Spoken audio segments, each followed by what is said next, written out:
La limitation à 80 km/h, une mauvaise réponse à un réel problème. C'est en deux mots le discours des motards en colère rassemblés aujourd'hui à Rennes.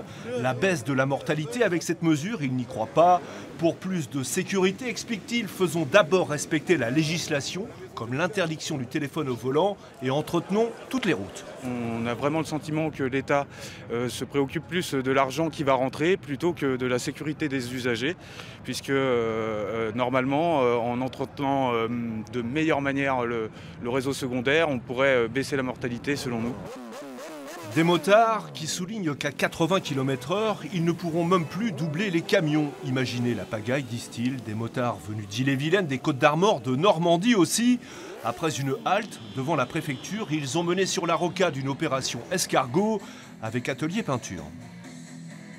On est tous touchés, automobilistes, motards. Aujourd'hui, il y a plus de motards, mais on a aussi les automobilistes. Moi, je roule tous les jours en voiture pour mon travail. 80 sur des routes qui ne sont pas dangereuses, on ne voit pas pourquoi, à part effectivement faire de l'argent sur notre dos. Et demain, ajoutent les motards, ce ne sont pas les habitants des grandes métropoles qui risquent les premiers de perdre leur permis et accessoirement leur travail.